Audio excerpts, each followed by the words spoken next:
প্রিয় শিক্ষার্থীবৃন্দ, আশা করি তোমরা ভালো আছো।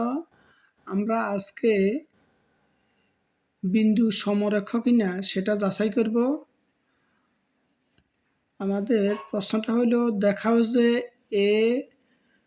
এ বিন্দু স্থানাঙ্ক হলো 0,3, বি বিন্দু স্থানাঙ্ক হলো 4,-2 এবং সি বিন্দু স্থানাঙ্ক হলো 16,1।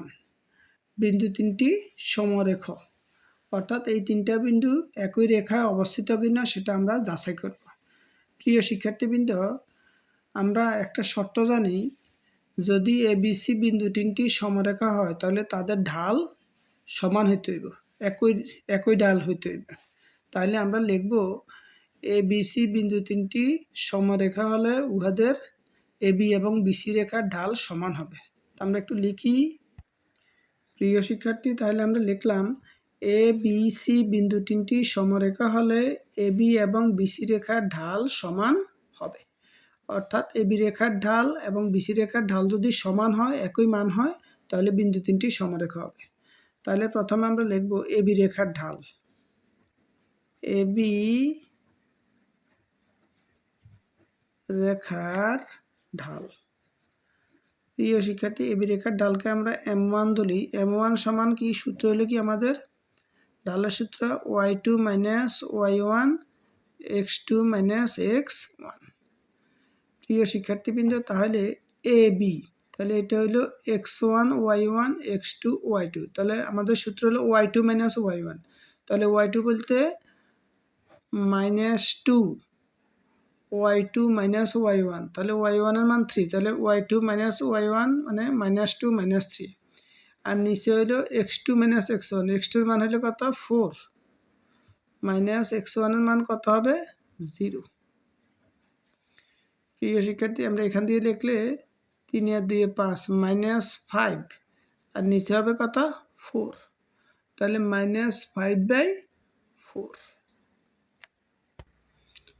প্রিয় শিক্ষার্থী, তাহলে M1 এর মান আমরা পেলাম কত -5/4। এবার হলো বিসি রেখার ঢাল বের করব। তাহলে লিখি বিসি রেখার ঢাল।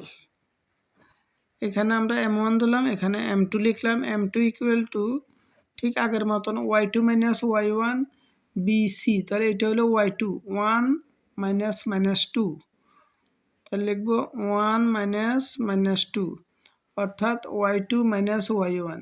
আর নিচে হলো x2, x2 এর মান হলো কত 16 -x1 এর মান কত 4। তাহলে এখানে 1 -2 আর হলো মাইনাস করলে 12, তাহলে এখানে 12 আর 2 আর 1 হলো 3 3।